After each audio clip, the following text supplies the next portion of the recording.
চলেন শুরুর দিকে আমরা নমিনাল রেট অফ রিটার্ন বের করেছিলাম। আচ্ছা, গুড কোয়েশ্চেন। আমরা একটা জিনিস খেয়াল করে দেখবেন যে আমরা বলি 1 plus real risk free 1 plus real risk free rate multiplied by 1 plus expected inflation premium is equal to 1 plus nominal risk free rate.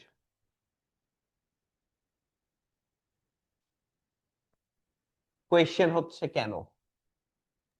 ওকে, আচ্ছা, ধরেন you have 100 টাকা, you have 100 টাকা and you will buy egg.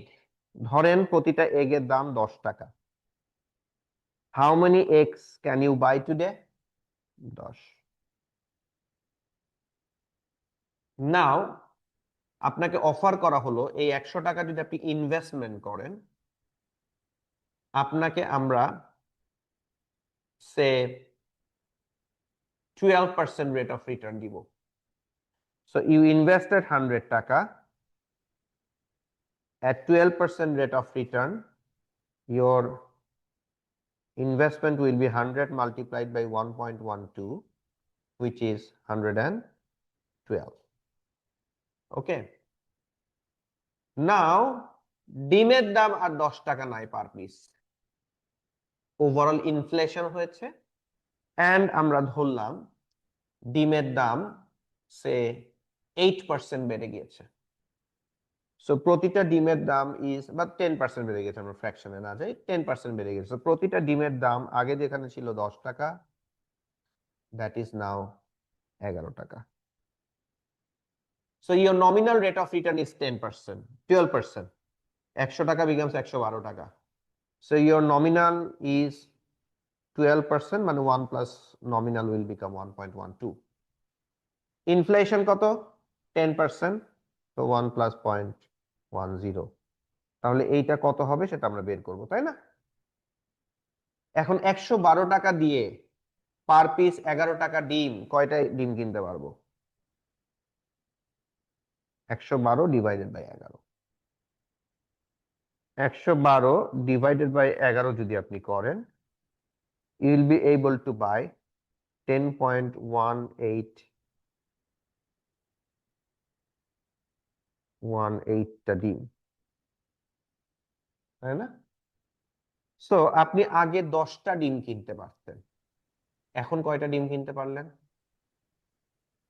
কতটুকু বেশি কিনতে পারলেন?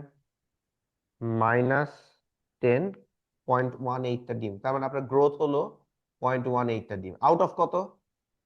10। আগে 10টা কিনতে পারতেন, ডিভাইডেড বাই 10। সো 0.01818, মানে 1.82% বলা যায়, রাইট? তার মানে আপনার রিয়েল কনসাম্পশন গ্রোথ কত হলো? 1.82%। This 1.82% is real return, real growth, real purchasing power আমার বাড়লো। আমার পারচেজিং পাওয়ার কত পার্সেন্ট বাড়লো? 1.82% বাড়লো। নাও 12 মাইনাস 10 কত? মানে 12 মাইনাস 10 তো 2%, কিন্তু 2% কি হয়েছে? হয় নাই। আপনি এখানে রেটটা ক্যালকুলেট করেন, 1.12 ডিভাইডেড বাই 1.10 মাইনাস 1 করেন, আপনি এই রেটটা পেয়ে যাবেন, which will be 0.01818। ঠিক আছে? This is why this is multiplicative, not আমরা 12 মাইনাস 10 রাফলি 2 বলি, অ্যাকচুয়ালি 2 এর চেয়েও কম।